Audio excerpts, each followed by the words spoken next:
For this session, I wrote 41 words.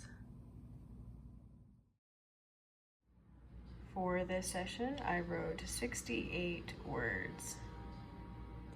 For this session, I wrote 73 words.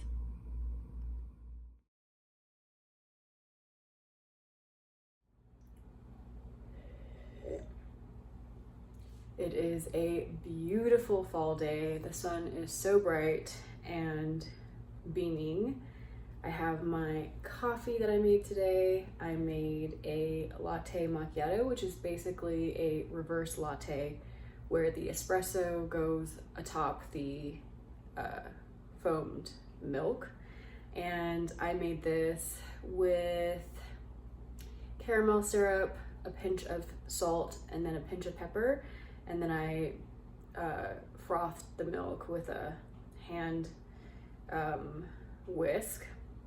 And then I used a Cuban espresso pot for my espresso, and it is giving me life. My skills using our espresso machine are still very rudimentary. So for now, I'm using the Cuban espresso pot, or it's also called a mocha pot.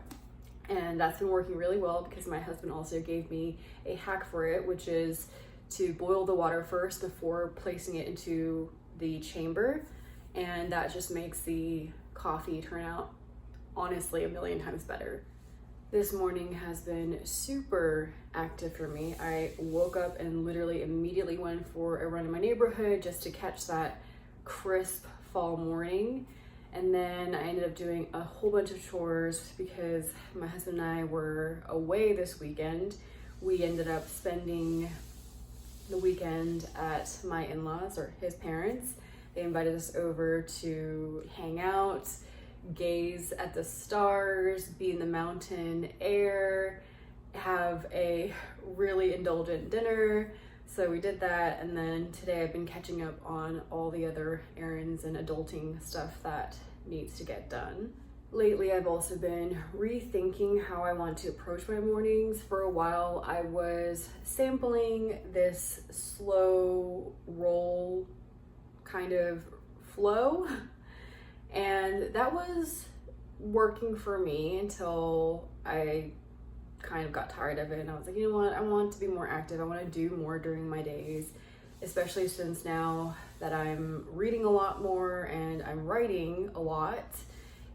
My days are pretty sedentary, and I tend to keep indoors a lot if I'm not mindful to put myself out there. At this phase of my life, I would say that I am definitely a homebody, so I've been trying to make some intentional efforts to put myself out there in the world in doses that I'm not totally averse to leaving the house, or that the shock factor isn't as large as it is like when I'm home and then when I have to go out and engage in the really busy and chaotic world. So in a way, it is a tempering for me of my homebodiness to also strategically put myself out there. And the clips you saw earlier of that park, it's one of my favorite parks in the area, and I have been making intentional efforts to go every week, whether it just be to walk around, get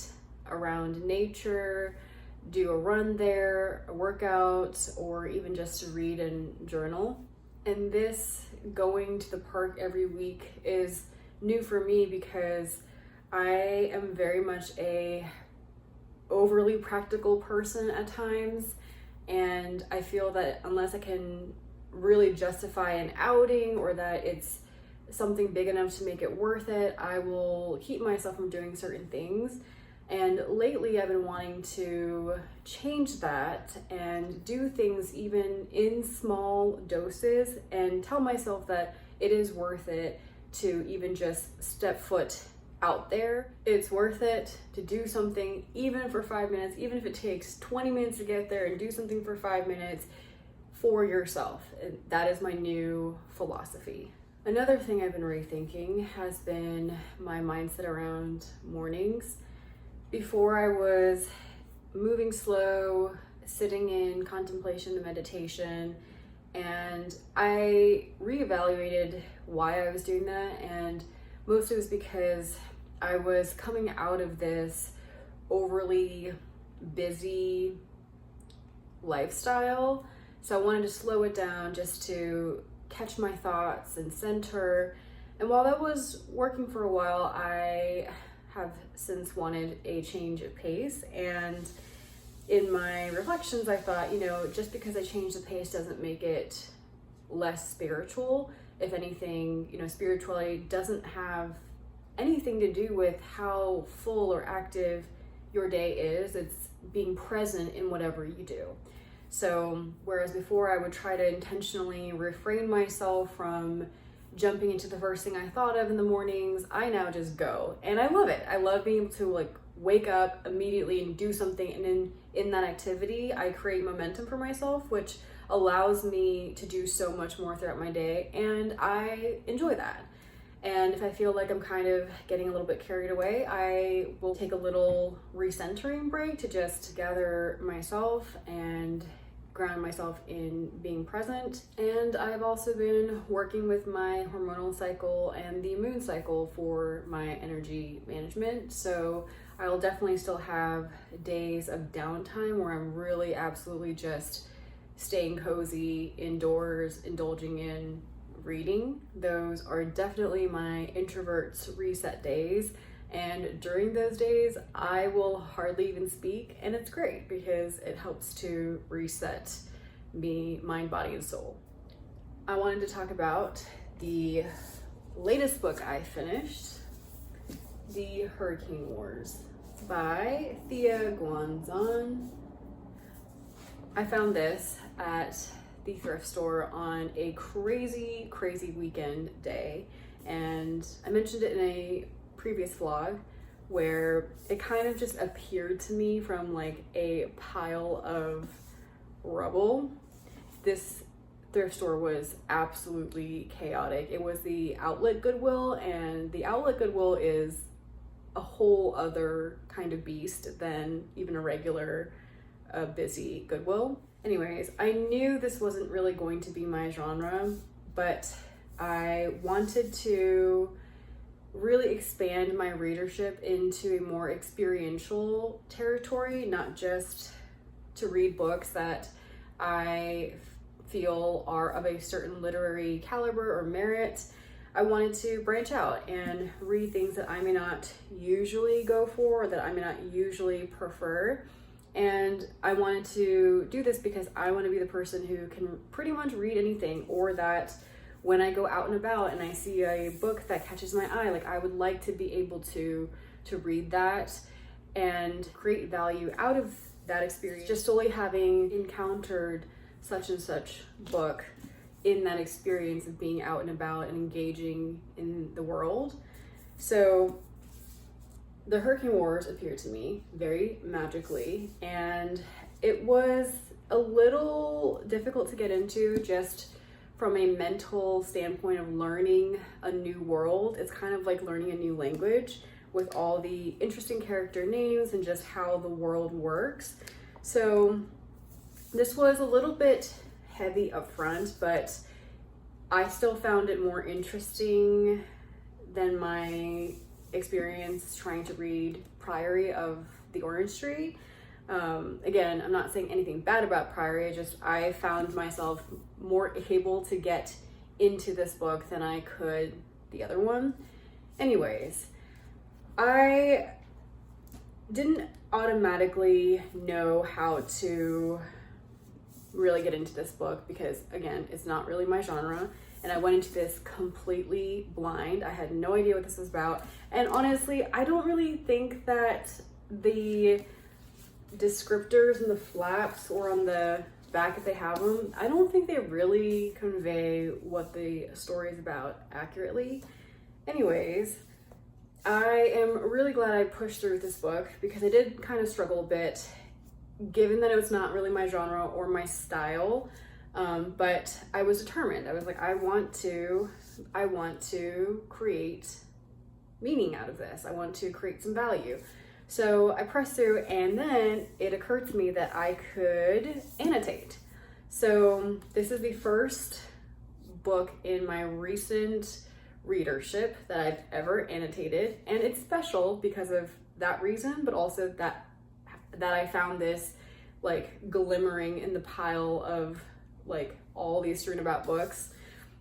And so I started annotating, and I created kind of my own like way of annotating without the tabs, because I tried the tabs for like my temporary annotating, but you know, I don't like to carry them around with me, and I don't often remember to do that.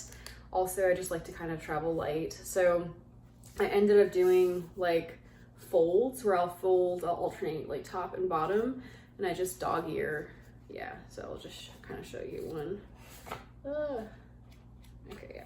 So I'll just dog ear and I'll alternate. I started out dog earing at the top only, but then the book got so uneven and I couldn't stand that. So I now just alternate. And I'm so happy with my decision to persist with this book and then to annotate it, because I have had so much fun with this book on a sentimental level. I think as a debut, I mean, there are definitely a lot of areas where there are definitely some challenges, I think, in this book, such as like the transitions and then obviously the character development. I do want to disclaim really quickly, because I just thought of it. I don't read this for like the tropes. I don't read for tropes. I don't read for like, oh, this is romantasy and it has XYZ criteria. I know a lot of people like to do that, especially of like the TikTok world, but that's not how I read my books. But from a sentimental level, me just wanting to read the books that I come across in a random like Goodwill adventure, I really enjoyed this. There were surprisingly many passages that I found myself able to relate to, and that reminded me of my own journey in my 20s, of lessons that I've learned and that I've kind of just forgotten in the passage of time, that in having been resurfaced in the present time, like I was able to kind of deep dive into further and expand upon those lessons in the perspective of retrospect in my 30s. I'm 32. So I really appreciated that, and there were also just a lot of nuggets of wisdom that I found myself really resonating with. I just flipped through a random dog ear annotation, and I'll share it with you guys. So on page 246, Severim snickered but didn't deny it. He nodded. There is so much more to life than war and politics, Your Majesty. Ask her about her interests.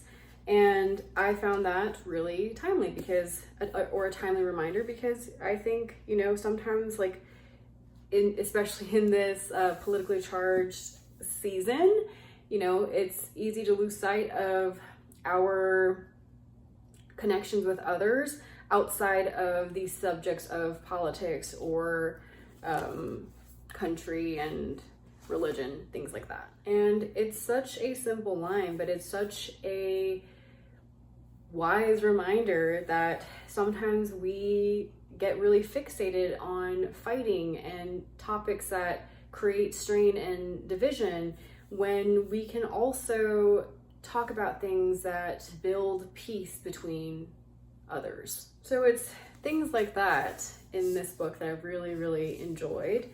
Let me find another random annotation. Ooh, I really like this one. So here's I got a double dog ear. I got one over here and one over here, but I'll share the one on, I'll share both actually.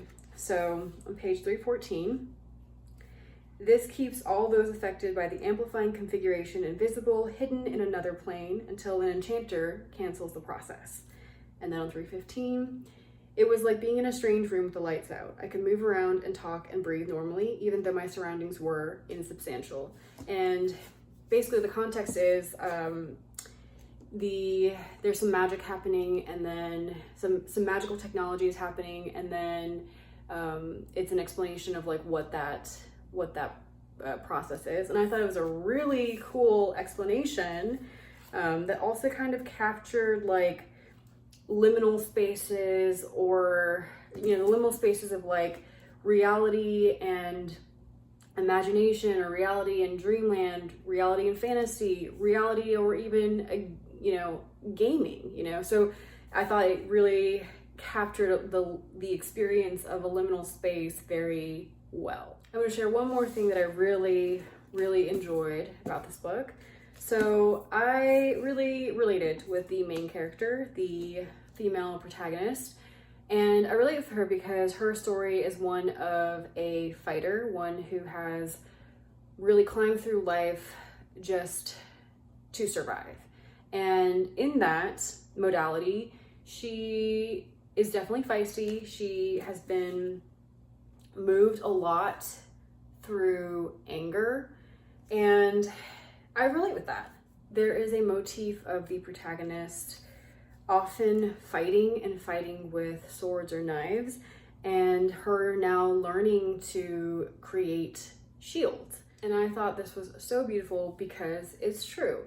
There are other ways to fight without inflicting damage, and to stand up for yourself and protect yourself by setting up strong boundaries that people don't trespass all over you. This is the notion of fighting with a shield versus with a knife.